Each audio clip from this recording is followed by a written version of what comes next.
Welcome to NBC News. This is latest news for you. First read is your briefing from Meet the Press and the NBC political unit on the day's most important political stories and why they matter. Washington, when President Trump speaks on his tax plan at 3:30 p.m. Eastern Time today in St. Charles, Mo.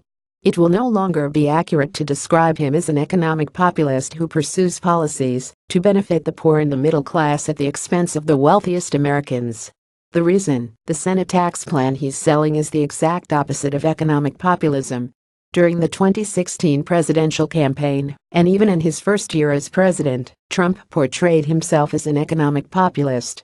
On matters of immigration and trade, Trump is still a populist. But you can't say that about his policy on taxes or his position on the Consumer Financial Protection Bureau. The New York Times, shortly after his victory last year, Donald J. Trump began revisiting one of his deepest public humiliations, the infamous Access Hollywood tape of him making vulgar comments about women. Despite his public acknowledgement of the recording's authenticity in the final days of the presidential campaign, and his hasty videotaped apology under pressure from his advisors, Mr. Trump as president-elect began raising the prospect with allies that it may not have been him on the tape after all.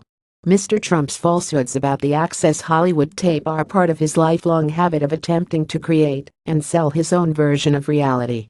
Advisors say he continues to privately harbor a handful of conspiracy theories that have no grounding in fact. In recent months, they say, Mr. Trump has used closed-door conversations to question the authenticity of President Barack Obama's birth certificate.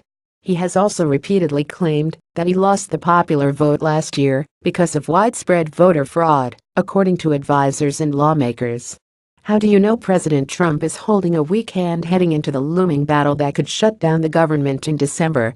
Just look at his reaction to when Democratic leaders Chuck Schumer and Nancy Pelosi were no-shows at the White House yesterday. NBC's Ali Vitali, President Donald Trump blasted top congressional Democrats Nancy Pelosi and Chuck Schumer as all talk, no action and weak on key issues like crime and immigration after the duo canceled a meeting with him on Tuesday. They've been all talk, and they've been no action, and now it's even worse. Now it's not even talk, Trump told reporters at the White House as he sat sandwiched between two empty chairs, one for Pelosi and the other for Schumer.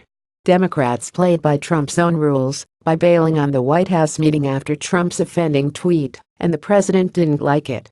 The reason: he needs their votes to keep the government open. And that gives Democrats a stronger hand in these negotiations.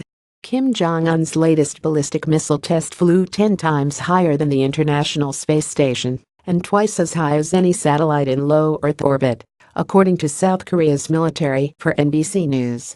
The North Koreans have now test-fired missiles 18 times since President Donald Trump took office in January.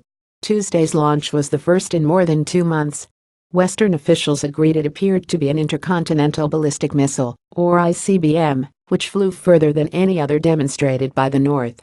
It was fired on what is called a lofted trajectory, meaning it was aimed at a steep angle and traveled very high, but landed relatively close to its launch site.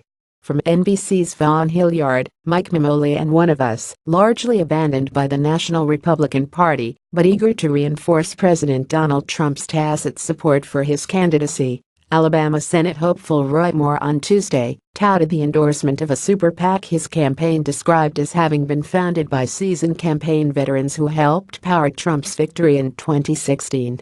But the organization now backing the controversial candidate ahead of the December 12 special election was founded just weeks ago by a 24-year-old aspiring political operative who acknowledged to NBC News Tuesday that he's trying to disassociate himself from white nationalist organizations he appeared to have affiliated with in the past.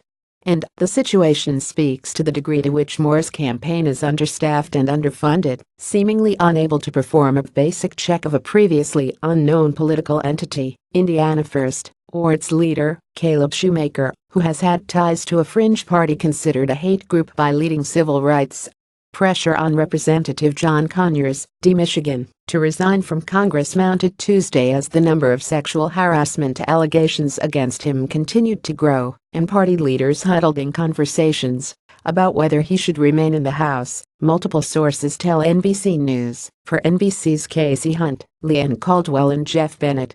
A report in the Detroit News on Tuesday detailed allegations from a woman who said that the congressman engaged in aggressive sexual behavior toward her while she worked in his congressional office. Those allegations follow similar ones from other women and an admission last week from the congressman that he had reached a settlement with one of them.